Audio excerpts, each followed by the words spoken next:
Assalamualaikum warahmatullahi wabarakatuh. Perkenalkan, nama saya Sabila Hairunisa dengan NIM 27410 dari program studi Tadris Biologi kelas 4A. Di kelas sebelumnya, tujuan saya membuat video ini untuk memenuhi tugas ujian tengah semester mata kuliah reproduksi dan embriologi. Adapun materi yang saya bawakan yang berjudul mitos versus fakta seputar perkembangan janin. Baiklah, mari kita mulai pembahasan mengenai mitos dan fakta seputar perkembangan janin. Perkembangan janin di dalam kandungan memang suatu yang sangat menakjubkan dan selalu mengundang decak kagum. Namun seringkali beredar informasi yang kurang tepat mengenai perkembangan janin. Oleh karena itu, saya telah merangkum 5 fakta dan mitos seputar kehidupan janin di dalam kandungan. Pertama, fakta dan mitos tentang perkembangan janin. Fakta: janin mulai dapat merasakan rasa di sekitarnya pada tahap awal perkembangannya, meskipun belum memiliki indera yang sepenuhnya berkembang. Ia dapat merespon sentuhan dan stimulus lain di dalam rahim ibu.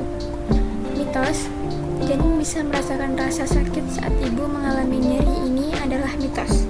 Janin belum memiliki saraf yang berkembang dengan baik, sehingga ia tidak bisa merasakan rasa sakit yang dirasakan oleh ibu. Yang kedua, fakta dan mitos tentang pola makan ibu dan perkembangan janin. Fakta: pola makan ibu mempengaruhi perkembangan janin. Nutrisi yang cukup dan seimbang penting untuk pertumbuhan dan perkembangan yang optimal.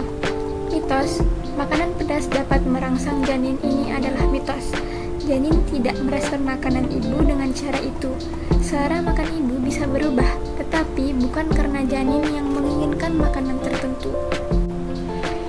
Ketiga, fakta dan mitos tentang komunikasi dengan janin. Fakta: janin dapat merespon suara-suara di luar rahim.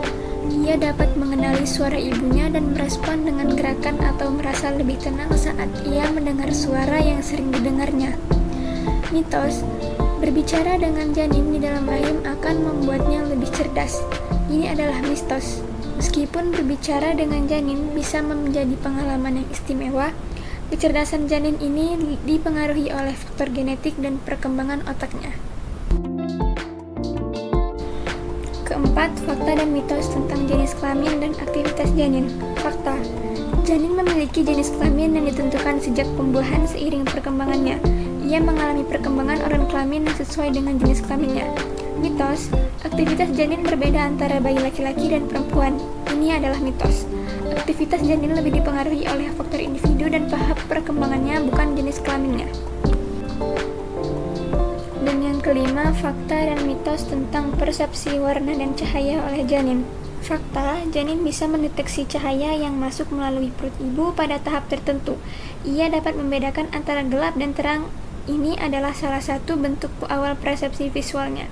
Mitos: warna-warna yang ada di dunia luar. Ini adalah mitos, karena persepsi warna janin dalam kandungan masih sangat terbatas, dan ia melihat dunia dalam skala warna yang terbatas atau mungkin hanya dalam nuansa kontras gelap dan terang.